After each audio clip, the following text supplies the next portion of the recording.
마태복음 25장 1절로부터 13절까지 말씀 우리 마음을 담아서 한 절씩 교독합니다. 그때 천국은 마치 등을 들고 신랑을 맞으러 나간 열 처녀와 같다 하리니 그중 다섯은 미련하고 다섯은 슬기 있는 자라.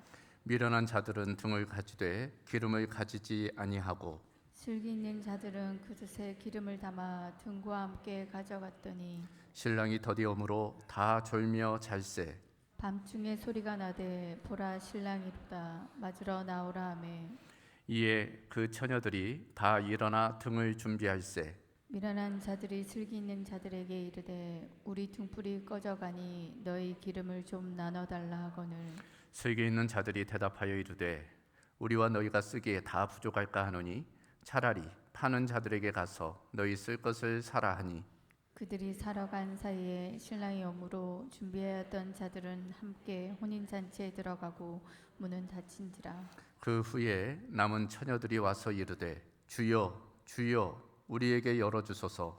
대답하여 이르되 진실로 너에게 이르노니 내가 너희를 알지 못하노라 하였느니라. 함께 있습니다. 그런즉 깨어 있으라 너희는 그 날과 그 때를 알지 못하느니라. 아멘. 자, 오늘 연말 주일 맞아 함께 읽은 마태복음 25장 1절로부터 13절까지 말씀 통해서 그런즉 깨어 있으라 라는 제목으로 하나님의 말씀을 함께 나누도록 하겠습니다. 오늘은 연말 주일이죠. 한 해의 마지막입니다. 연말은 늘 오기 마련이지만 오늘 특별한 이유는 오늘이 주일이면서 이제 31일 이제 마지막 날이라는 데 있어요. 그래서 저녁에는 우리가 성부 영신 예배로 다시 모이게 됩니다.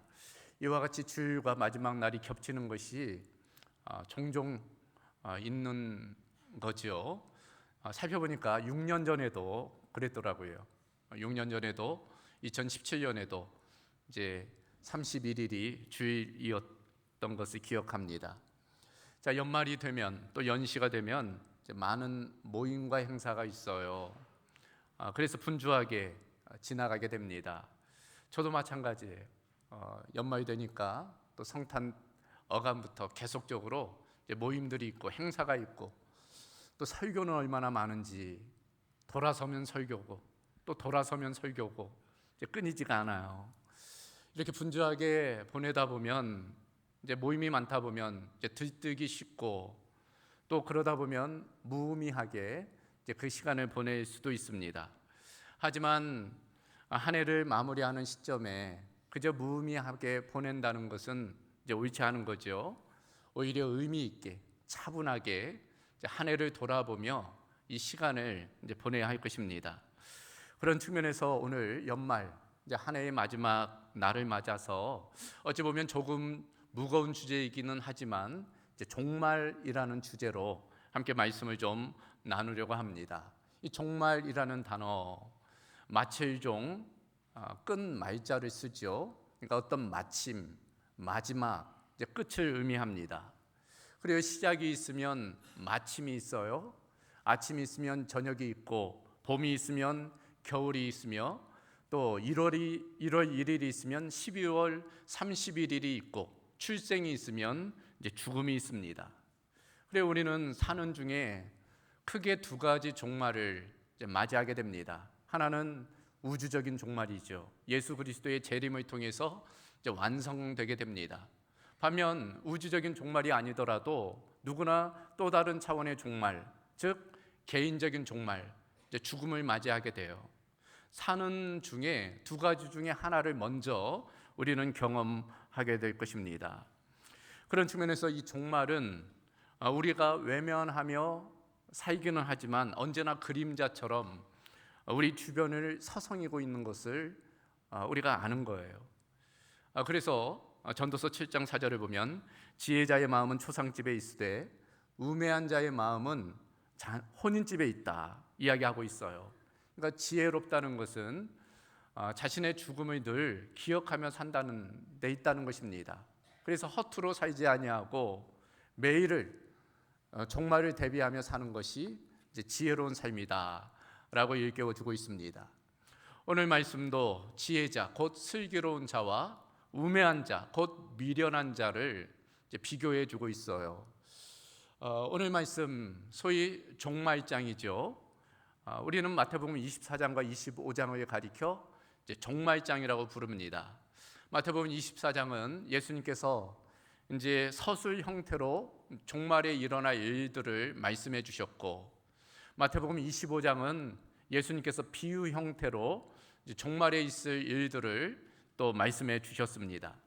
그중 이 마태복음 25장은 이제 종말에 대한 세 가지 비유가 나와요. 우리에게는 잘 알려진 비유입니다. 먼저 오늘 본문인 1절로부터 13절까지 열처녀 비유가 있고, 또 14절로부터 30절까지는 달란트 비유, 그리고 마지막 31절부터 46절까지는 양과 염소의 비유가 있습니다. 자, 이 세 가지 비유 내용은 조금 다르지만 같은 주제를 다루고 있어요.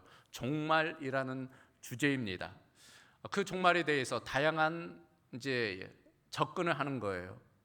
그리고 결국 우리가 어떤 마음가짐으로, 어떤 자세와 태도로 이제 종말을 준비해야 되는지를 일깨워 주는 것입니다.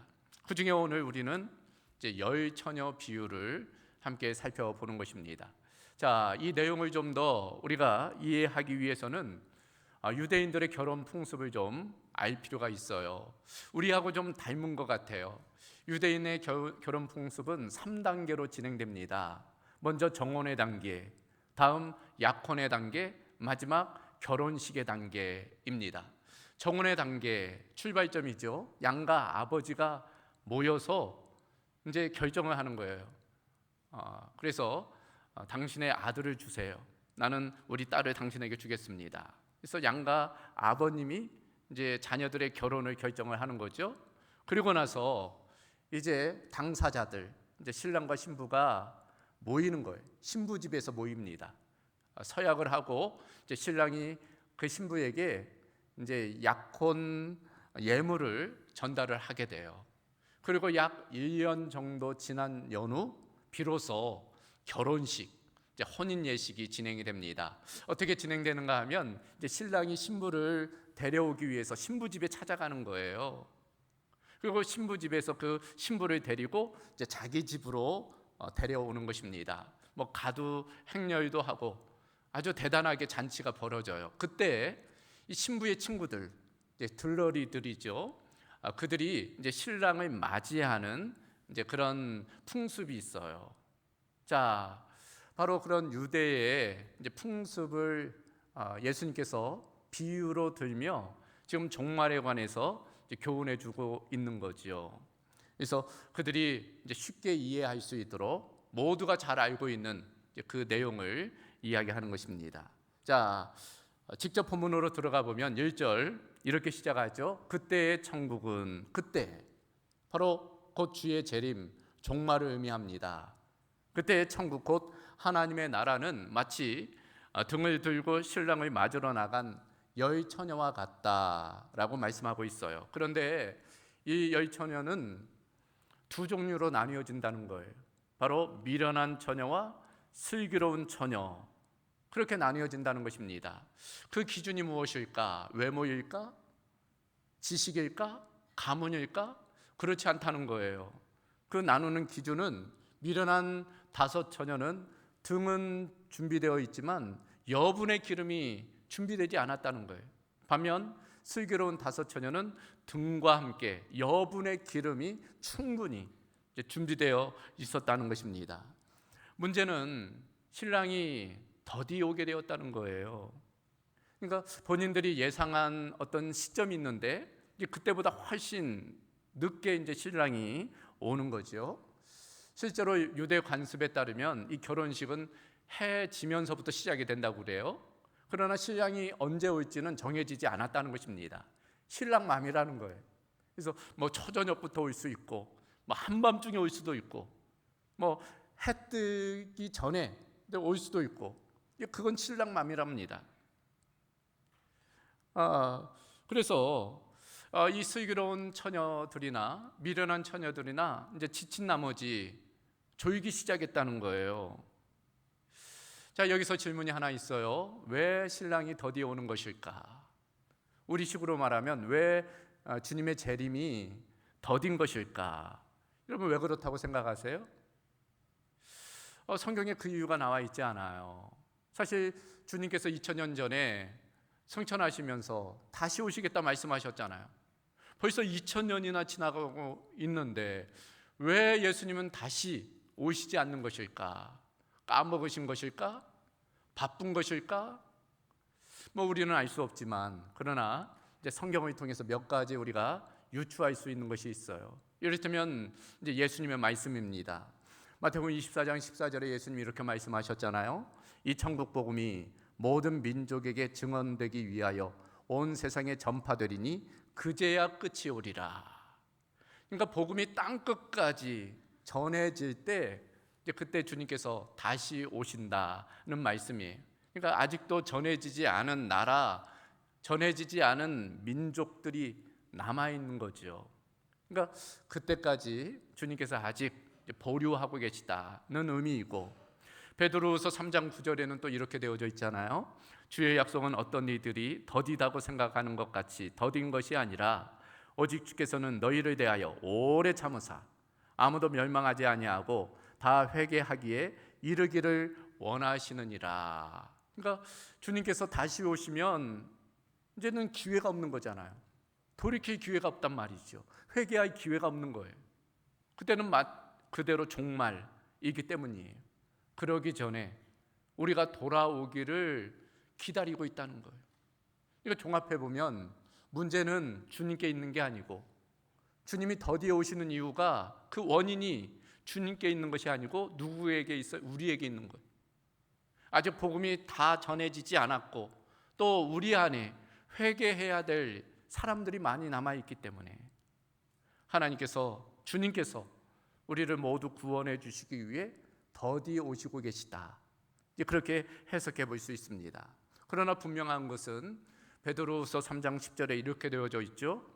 그러나 주의 날이 도둑같이 오리니 그날에는 하늘이 큰 소리로 떠나가고 물질이 뜨거운 불에 풀어지고 땅과 그 중에 있는 모든 일이 드러나리로다. 반드시 주의 재림은 있다는 것. 그것도 도둑처럼 우리가 알 수 없는 때에 주님께서 찾아오신다. 그걸 말씀하고 있는 것입니다. 오늘 본문도 그거 이야기하고 있잖아요. 예상치 못한 때에 한밤중에 큰 소리가 들리는 거예요. 보라, 신랑이로다. 맞으러 나오라. 자고 있던 이 처녀들이 깜짝 놀란 거죠. 그래서 허둥지둥 이제 잠에서 깨어난 거예요. 그리고 신랑 맞을 등을 준비하는 겁니다. 문제는 이 5명의 미련한 처녀의 그 등불이 꺼져가는 거예요. 꺼져가는 겁니다. 그래서 급하게 이 슬기로운 처녀들에게 부탁하는 거죠. 너희들의 기름을 좀 나눠달라. 그랬더니 슬기로운 처녀들이 우리 쓰기에도 좀 모자랄 수 있으니 차라리 기름 파는 곳에 가서 기름을 사가지고 오면 어떻겠느냐. 그랬더니 이 미련한 5 처녀가 기름 파는 곳에 가서 그 기름을 사서 돌아왔다는 거예요. 그런데 어떻게 되었어요? 문이 닫혀버렸다는 거예요. 신랑과 슬기로운 그 5 처녀와 하객들은 집 안으로 들어가고 문은 굳게 닫혀버렸다는 것입니다. 실제로 유대 관습에 따르면은 결혼식이 진행할 때 문을 굳게 자물쇠로 닫아버린대요. 왜냐하면 한밤중에 결혼식이 진행이 되잖아요. 그러다 보니 이제 도둑이 들 수도 있고 이제 강도가 들 수도 있고 하니까 문을 단단히 잠궈 놓고서는 안에서 결혼식이 진행이 된다는 것입니다. 자, 그러자 이 밖에 있던 미련한 이 5 처녀들이 크게 외치는 거예요. 주여 우리를 돌아보소서, 우리를 돌아보소서. 그렇게 외치는 것입니다. 그러나 안에서는 내가 너희를 도무지 알지 못한다 라고 소리가 들릴 뿐이지요. 결론이 뭐예요? 이 비유의 결론 13절입니다. 그런즉 깨어 있으라. 너희는 그 날과 그 때를 알지 못하느니라. 그러므로 깨어 있어야 된다 라고 말씀을 하는 것입니다. 자, 오늘 이 말씀을 통해서 간단하게 2 가지만 좀 살펴보려고 합니다. 그 첫 번째는 자신의 상태를 진단하라는 거예요. 함께 따라해 보겠습니까? 자신의 상태를 진단하라. 그래야 자신의 상태를 진단, 점검해 봐야 된다는 것입니다. 그렇다면 어떤 상태를 지금 진단해 봐야 될까요? 바로 우리의 신앙적인 상태, 영적인 상태를 한번 점검하고 진단해 봐야 됩니다. 그래요, 우리가 때로 우리의 건강, 몸의 건강 상태를 알기 위해서 병원을 찾아가요. 검진을 합니다. 의사가 문진하죠. 물어보기도 하고, 또 상태를 알아보기 위해서 엑스레이도 찍고 피검사도 하고 CT 촬영, MRI 혹은 PET 장비들을 통해서 그 사람의 상태를 점검해요. 그리고 진단합니다. 우리는 정기적으로 그 일을 해요. 국가에서 2년마다 한 번 국가 정기 검진을 진행하고 있기 때문이에요. 그렇지 않더라도 몸에 어떤 이상이 느껴지면, 어딘가 좀 불편하면 우리는 비정기적으로 병원을 찾아가요. 그리고 몸의 상태를 진단해 봅니다. 몸만 그래요? 마음도 그러잖아요. 마음이 걷잡을 수 없을 때, 마음이 무너질 때 우리는 상담사를 찾아가요. 상담을 받기도 하고 정신과를 찾아가서 진단을 받기도 해요. 그래서 마음을 잘 회복시키려고 노력을 합니다. 마찬가지로 영적으로도 신앙적으로도 우리는 자신의 상태를 점검하고 진단할 필요가 있어요. 사실 오늘 실제적으로 본문의 이 열처녀들, 전통적으로 이들을 가리켜 교회 혹은 성도들이라고 생각을 합니다. 그리고 교회 안에 처녀들이 있는데 그 처녀들 중에는 다 똑같은 처녀들이 아니라는 것, 다 똑같은 성도들이 아니라는 것입니다. 미련한 처녀들도 있고 슬기로운 처녀들이 있다는 거예요. 이들의 공통점은 뭐예요? 등을 준비하고 있다는 것은 공통점이에요. 그러나 차이점은 기름의 준비 유무입니다. 그러니까 교회 안에 등은 있으나 기름이 준비되지 않은 사람들이 얼마든지 있다는 것을 우리에게 교훈해 주고 있는 거예요. 좀 더 구체적으로 들어가 보면, 그렇다면 이 등과 기름이 무엇을 상징할까? 등은 어찌 보면 형식이에요. 기름은 그 내용이지요. 등은 경건의 모양일 수 있어요. 기름은 경건의 능력이라 할 수 있습니다. 그러므로 등이 외형적인 어떤 신앙 양태라면 기름은 성령과 함께 하는 내면적인 거룩함과 생명력을 의미한다 할 수 있습니다. 그런 측면에서 이 등만 아니라 이제 기름이 함께 준비되어 있어야 된다는 거예요. 그런데도 많은 경우에는 등만 준비된 경우가 있다는 거지요. 그저 교회를 다니는 교인일 뿐 경우가 있다는 거예요. 주님을 따르는 성도가 아닌 그저 교회를 취미처럼 다니는, 형식적으로 습관적으로 다니는 사람들도 있을 수 있다라는 것입니다. 예수님은 그것을 알곡과 쭉정이의 비유를 통해서 말씀해 주셨어요. 겉은 똑같아요. 그러나 속에 내용이 없어요. 핀 껍질만 있는 것입니다. 이는 마치 군인이 전쟁터에 나가면서 총은 준비하고 있으며 총알은 준비하지 않은 것과 마찬가지. 군인이 총만 가지고 나가면 어떻게 돼요? 그러면 전쟁에서 전사할 수밖에 없는 것입니다. 그런 측면에서 우리는 우리의 내면을 살펴볼 필요가 있어요. 우리의 속사람을 점검해 볼 필요가 있는 것입니다. 평소에는 잘 몰라요. 형통할 때는 모릅니다. 그러나 고난의 때, 어려움이 찾아오면 그 사람의 내면을 알 수 있어요. 한번 그 사람을 흔들어 보면 알 수 있는 것입니다. 흔들 때 무너지는 사람이 있는 반면 흔들 때 오히려 견고하게 다져지는 사람이 있기 때문이에요. 왜 그런 차이가 있을까? 바로 내면의 차이, 영적인 차이라 할 수 있는 것입니다. 그래요. 말씀드린 대로 평소에는 모르지요, 그 사람이 어떠한지. 그러나 결국 때가 되면, 정말 곧 주님께서 재림하시면 누가 알곡인지 누가 쭉정인지 분명히 드러나게 되는 것입니다. 지금 겨울 시즌이죠. 주변의 산을 돌아보면 나무들마다 이제 이파리가 다 떨어지고 가지만 앙상하게 남아 있어요. 모두가 다 똑같은 나무처럼 보입니다. 그러나 여지없이 봄이 되면 드러나요. 그 나무가 어떤 나무인지. 살구꽃이 피고 개나리가 피고 복숭아꽃이 피고 때가 되면 그 실체가 드러나는 것입니다. 우리도 그런 측면에서 주님 앞에 설 때 부끄럽지 않기 위해서는 먼저 우리 자신을 한번 점검해 볼 필요가 있습니다. 자신을 진단해 볼 필요가 있어요. 지금 내가 등만 준비하고 있는 것 아닌지, 내면의 기름이 정말 채워져 있는지, 내가 성령으로 충만하고 있는지, 내가 너무 영적으로 게을러 있지는 않은지, 주님에 대한 열정과 사랑이 식지는 않았는지, 마음에 기쁨이 없고 평안이 사라졌는지, 그런 것들을 점검해 보는 것입니다. 그 기준이 무엇일까요? 그 기준은 오직 하나님의 말씀과 성령의 능력이, 하나님의 말씀과 성령의 능력을 통해서 우리 자신을 돌아봐야 되는 것입니다. 그래서 요한계시록을 보면 초반에 7교회에 대한 주님의 말씀이 나오잖아요. 소아시아 7교회에 대해서 때로 칭찬하시고 때로 책망하시고 때로 권면하세요. 그런데 놀라운 것은 그 각 교회들마다 마지막으로 공통적으로 하시는 주님의 말씀이 있다는 걸 7번에 걸쳐 같은 말씀이 반복되어 기록되어져 있습니다. 그것이 무엇인가 하면 귀 있는 자는 성령이 교회들에게 하시는 말씀을 들을지어다. 성령의 말씀을 들으라는 거예요. 하나님의 뜻이 무엇인지를 깨달아 알아야 된다는 것입니다.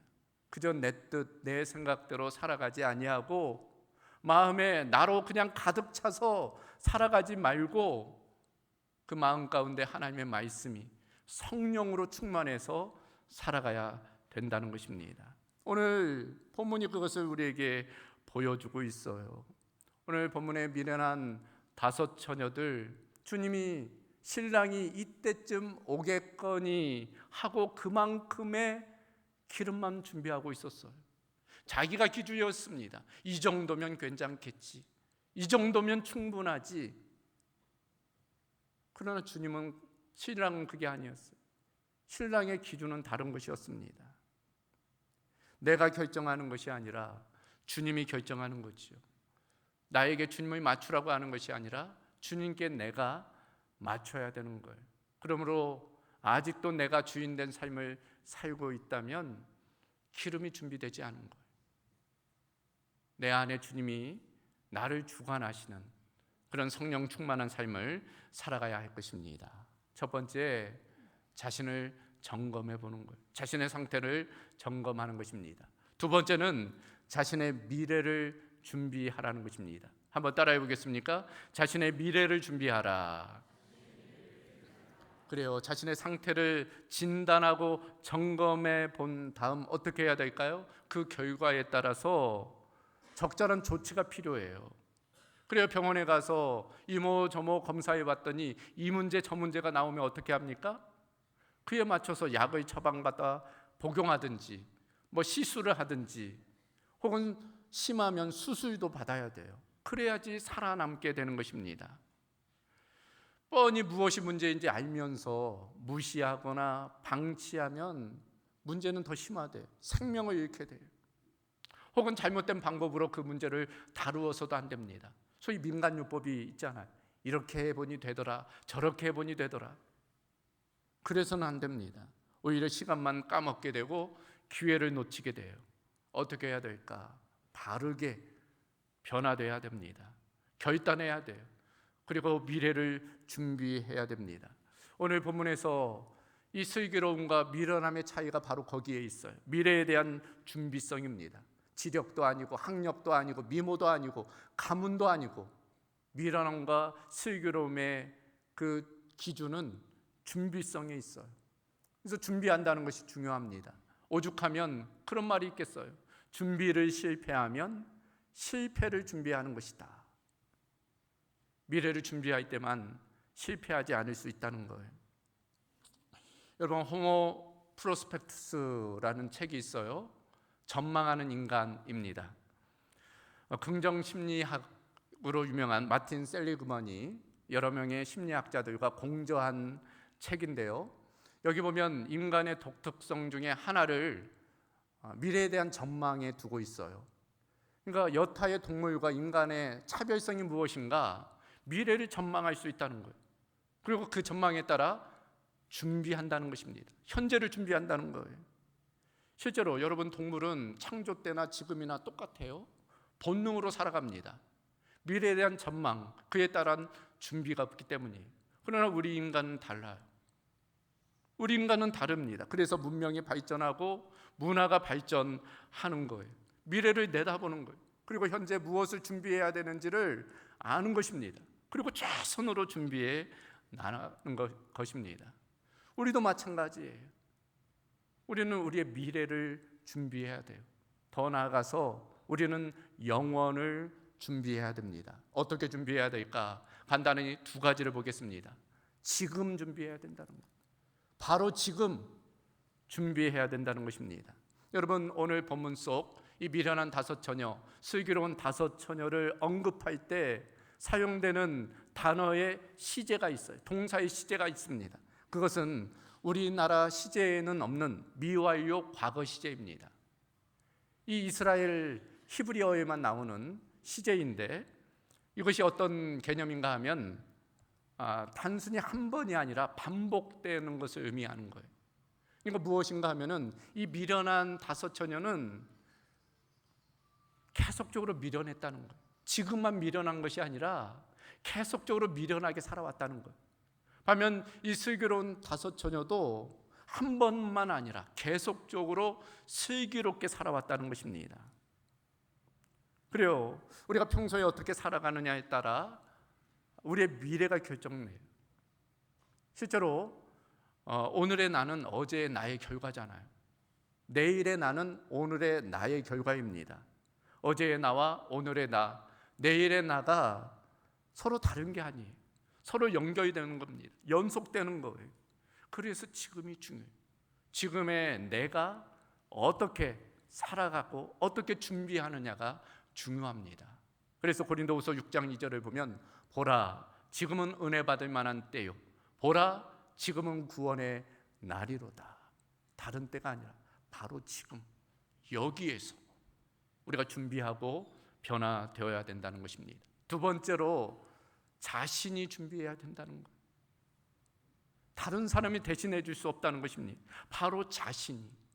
여러분, 오늘 본문 속 보면 이 미련한 다섯 처녀가 슬기로운 다섯 처녀에게 기름을 요청하잖아요. 좀 나누어 달라고 요청합니다. 그때 이 슬기로운 다섯 처녀가 어찌 보면 매몰차게, 어찌 보면 너무 냉정하게 그걸 거부합니다. 기름 파는 곳에 가서 사오라고 이야기를 해요. 아니, 어찌 그럴 수 있을까? 예수님께서 분명 어려운 이웃을 돌아보고 자비를 베푸라고 하셨는데 그 말씀에 따르면 이들이 너무 매정하고 냉정한 것 아닌가? 그렇게 생각할 수 있어요. 그러나 우리가 분명히 인정해야 될 것은 우리가 나눠줄 수 있는 것이 있지만 그럴 수 없는 것이 있다는 것입니다. 바로 이 기름에 관한 것도 마찬가지예요. 여러분, 법률 용어 중에 일신전속권이라는 법률 용어가 있어요. 그 의미가 무엇인가 하면 권리 가운데 그 주체와의 긴밀 정도가 강하여 그 권리의 성질상 다른 사람에게 귀속될 수 없는 권리나 그 주체만이 행사할 수 있는 권리, 이것이 바로 일신전속권입니다. 예를 들면 친권, 이런 것들은 양도할 수 없다는 거예요. 선거권, 이런 것들은 다른 사람에게 양도할 수 없다는 거예요. 그 사람만 그걸 행할 수 있다는 것입니다. 이 구원도 마찬가지예요. 여러분, 과거 중세시대 로마 카톨릭이 소위 면죄부를 팔았잖아요. 이 면죄부, 그렇게 홍보했습니다. 여러분이 가족을 위해서 바치는 그 동전이 헌금함에 떨어지는 순간, 그 소리가 들리는 순간 연옥에 있던 여러분의 가족이 천국으로 옮겨갑니다. 그리고 그 소리가 크면 클수록 더 빨리 올라갑니다. 정말 그럴까요? 그럴 수 없는 거예요. 왜냐하면 구원은 철저히 개인적이고 직접적인 것이기 때문이, 주님과의 관계에 달려있기 때문입니다.